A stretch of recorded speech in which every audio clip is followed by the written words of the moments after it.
Paz do Senhor, amigos. Deus abençoe a todos. Hoje nós vamos estudar sobre pneumatologia. É o estudo ou tratado sobre o Espírito Santo. E nós queremos convidar você que ainda não se inscreveu no nosso canal. Aperte aí para se inscrever e estar conosco aprendendo mais da palavra de Deus.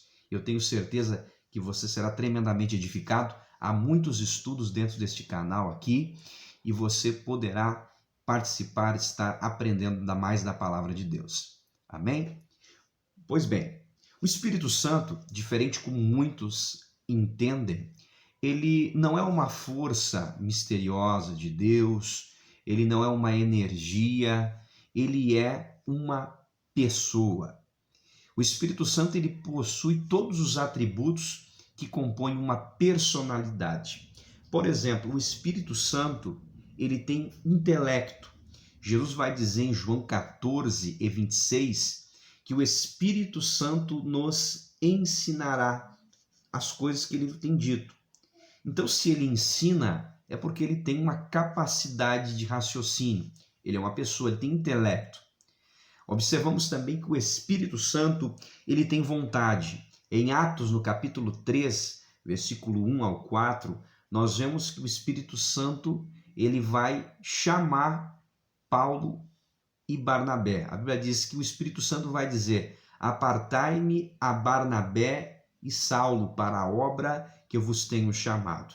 Então, a separação de Barnabé e Paulo foi a consequência de um chamado do próprio Espírito Santo, mostrando que ele também tem vontade, né? É uma característica que compõe personalidade. O Espírito Santo também possui emoção. Em Efésios capítulo 4, versículo 30, a Bíblia diz que nós não podemos entristecer ao Espírito Santo. Mais um componente que compõe esses atributos que formam a personalidade do Espírito Santo. Jesus chama o Espírito Santo em João 14:16 de o Consolador. A palavra Consolador significa chamado para estar ao lado, mostrando que o Espírito Santo ele é uma pessoa que foi chamado para estar ao nosso lado, consolando, nos dando conforto. O Espírito Santo como pessoa, ele também vai exercer atividades pessoais. Por exemplo, a Bíblia diz em Romanos 8:26 que o Espírito Santo, ele intercede por nós. Ele geme com gemidos inexprimíveis. Veja uma atividade pessoal do Espírito Santo. Lá em Atos, no capítulo 16, e versículo de número 6 e 7, a Bíblia diz que o Espírito Santo ele vai impedir Paulo. Atos, capítulo 16, versículos 6 e 7.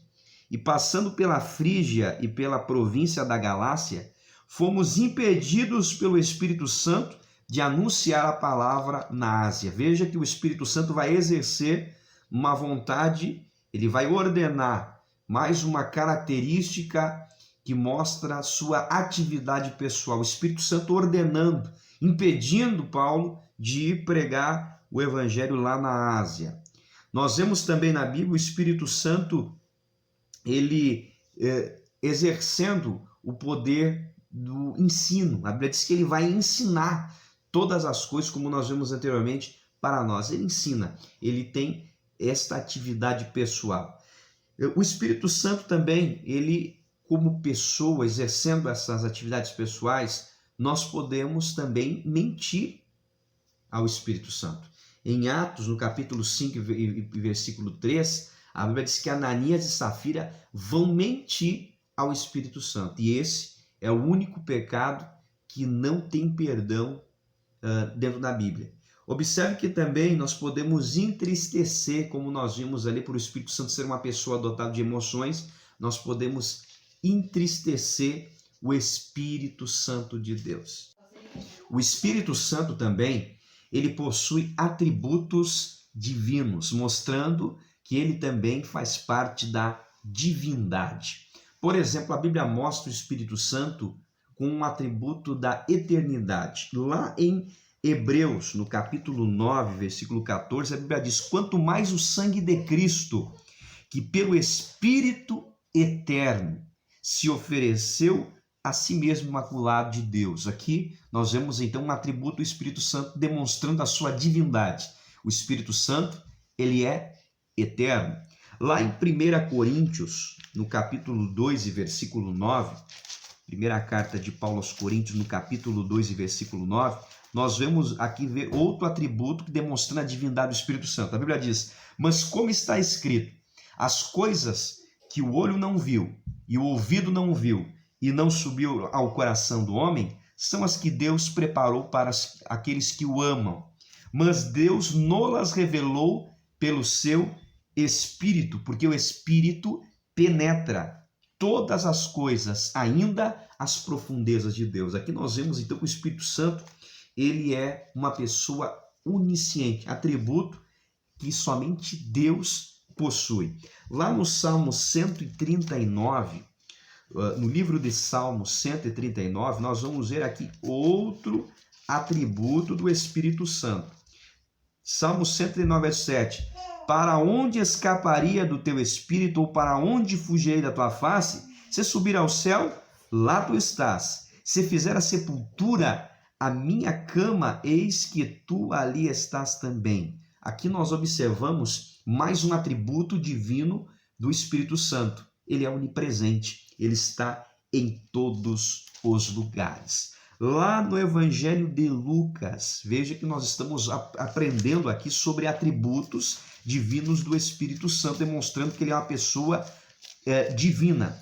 Lá em Lucas, no capítulo 1, versículo 35, a Bíblia vai dizer: e respondendo o anjo disse: descerá sobre ti o Espírito Santo, e a virtude do Altíssimo te cobrirá com a sua sombra, por isso também o santo que de ti há de nascer será chamado Filho de Deus. Então aqui nós aprendemos que o Espírito Santo ele possui também um atributo da onipotência.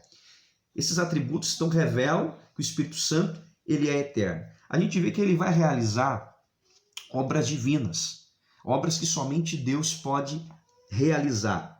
Por exemplo, lá no Salmo 104 e verso de número 30, nós vemos uma obra divina do Espírito Santo. A Bíblia diz assim: sopras o teu fôlego e são criadas, e assim renovas a face da terra. Aqui há uma alusão referente ao Espírito Santo, soprando o fôlego de vida, obra que somente Deus pode fazer. Nós vemos também lá em Romanos 8 e 11, mais um atributo do Espírito Santo, atributo que revela, que mostra-nos que ele trabalha e as suas obras que ele faz são obras que revelam a sua divindade. Em Romanos 8 e 11, a Bíblia diz: e se o Espírito daquele que entre os mortos ressuscitou a Jesus habita em vós, aquele que dentre os mortos ressuscitou a Cristo também vivificará os vossos corpos mortais, pelo seu Espírito que em vós habita. Então aqui nós vemos o Espírito Santo, ele é uma pessoa, e uma pessoa que possui atributos divinos, ele possui atributos que compõem uma personalidade, e ele também exerce atividades que revelam sua personalidade e também atividades que revelam a sua divindade. Nós vemos aqui ele trabalhando, neste texto aqui,